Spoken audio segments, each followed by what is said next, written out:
മദ്യനയത്തിൽ സർക്കാരിന് കാപട്യമെന്ന് പ്രതിപക്ഷ നേതാവ് വി ഡി സതീശൻ. ലഹരിക്കെതിരെ പോരാട്ടം തുടങ്ങുമെന്ന് പറഞ്ഞ മുഖ്യമന്ത്രി 1-ാം തീയതിയും മദ്യം വിളമ്പാൻ തീരുമാനിച്ചു. കള്ളും ജവാനും പ്രോത്സാഹിപ്പിക്കാനാണ് എക്സൈസ് മന്ത്രി ശ്രമിക്കുന്നതെന്നും സതീശന്റെ വിമർശനം. ലഹരി മരുന്നിനെതിരായിട്ട് അതിശക്തമായ പോരാട്ടം തുടങ്ങും എന്ന് മുഖ്യമന്ത്രിയുടെ പ്രഖ്യാപനം. മുഖ്യമന്ത്രി നേരെ പോയി ക്യാബിനറ്റിൽ പോയി 1-ാം തീയതി കൂടി മദ്യം വിളമ്പാൻ വേണ്ടിയിട്ടുള്ള തീരുമാനമെടുക്കും.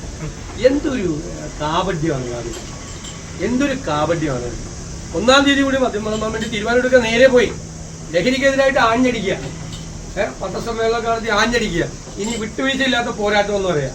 എന്നിട്ട് നേരെ പോയി ക്യാബിനറ്റിൽ പോയി 1-ാം തീയതി അവധിയായിരുന്നു, അതുകൂടി തുറന്നു കൊടുക്കാൻ വേണ്ടിയിട്ടുള്ള തീരുമാനം എടുക്കുക, ബ്രൂവറി തുടങ്ങാൻ വേണ്ടിയിട്ടുള്ള തീരുമാനം എടുക്കുക, എക്സൈസ് മന്ത്രി ജവാനെ കൂടി പ്രോത്സാഹിപ്പിക്കുക എന്ന് പറയാം.